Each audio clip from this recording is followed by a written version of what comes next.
BYJU ने शाहरुख खान के सभी विज्ञापनों को तत्काल प्रभाव से बंद कर दिया है। कंपनी ने उन विज्ञापनों को नहीं चलाने का भी फैसला किया है जो पहले से बुक थे और चलने के लिए निर्धारित थे। क्रूज ड्रग केस का असर शाहरुख खान पर भी पड़ रहा है, क्योंकि उनके बेटे आर्यन खान को क्रूज पर छापेमारी में गिरफ्तार किया गया था। SRK को सोशल मीडिया अकाउंट पर ट्रोल किया गया और BYJU को भी SRK के ब्रांड एम्बेसडर होने के कारण ट्रोल होना शुरू हो गया। BYJU SRK के पोर्टफोलियो में सबसे बड़े ब्रांड में से एक है, जो विज्ञापन के लिए प्रति वर्ष 3-4 करोड़ रुपए का भुगतान करता था। आशीष मिश्रा शनिवार सुबह 11 बजे क्राइम ब्रांच पहुंचे। उसे शुक्रवार को आने के लिए कहा गया था, लेकिन वह नहीं आया, इसलिए उसे शनिवार की सुबह अपराध शाखा के सामने पेश होने के लिए एक और नोटिस दिया गया। इसके बाद नवजोत सिंह सिद्धू ने अपना अनशन भी बंद कर दिया है। सुप्रीम कोर्ट ने भी मामले में दिलचस्पी ली थी और यूपी सरकार से विस्तृत रिपोर्ट देने को कहा था।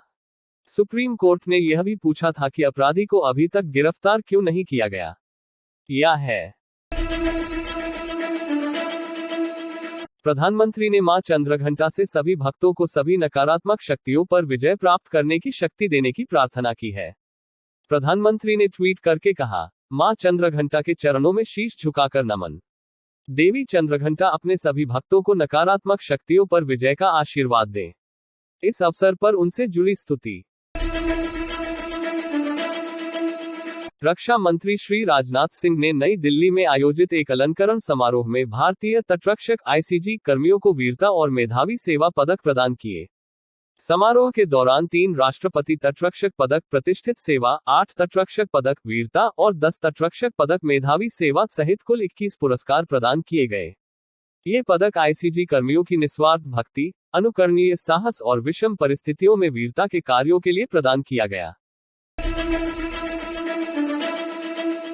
आयकर विभाग ने हैदराबाद से बाहर स्थित एक प्रमुख फार्मास्यूटिकल समूह पर तलाशी और जब्ती अभियान चलाया। यह फार्मास्यूटिकल समूह इंटरमीडिएट, सक्रिय फार्मास्यूटिकल सामग्री API और फॉर्मुलेशन के निर्माण के व्यवसाय में लगा हुआ है। अधिकांश उत्पादों का निर्यात विदेशों यानी USA, यूरोप, दुबई और अन्य अफ्रीकी देशों में किया जाता है। 6 राज्यों में करीब 50 जगहों पर तलाशी अभियान चलाया गया। तलाशी के दौरान कई बैंक लॉकर मिले हैं, जिनमें से 16 लॉकर संचालित हैं।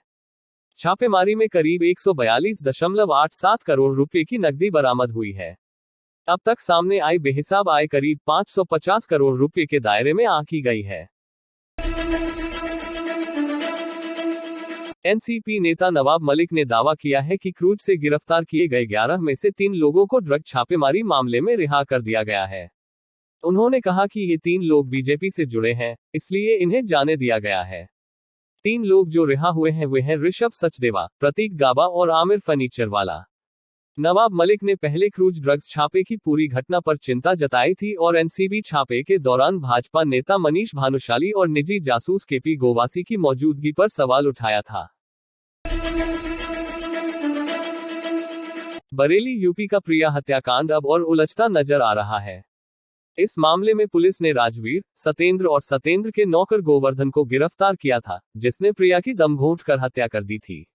राजवीर ने प्रिया को प्रेमजाल में फंसा लिया और उसे गांव पुथी ले आया और सतेंद्र के बेटे से शादी करने के लिए मजबूर किया। जब उसने इनकार किया तो तीनों आरोपियों ने उसकी हत्या कर दी। उसका शव सत्येंद्र के खेत में दबा दिया गया था, लेकिन वह सड़ने लगा और चारों ओर बदबू फैलने लगी, इसलिए उन्होंने उसके शव को अरिल नदी के किनारे दफना दिया। पुलिस ने जब कंकाल निकाला तो पुलिस को शरीर का केवल निचला हिस्सा मिला और ऊपरी हिस्से का कोई निशान नहीं मिला। पुलिस को भी घटना का कोई सुराग नहीं लग रहा है। नरेला दिल्ली में पेपर प्लेट निर्माण संयंत्र में आग लग गई। घटना शनिवार की सुबह नरेला दिल्ली की है। आग बुझाने के लिए दमकल की 33 गाड़ियां मौके पर भेजी गईं। हादसे में कोई हताहत नहीं हुआ।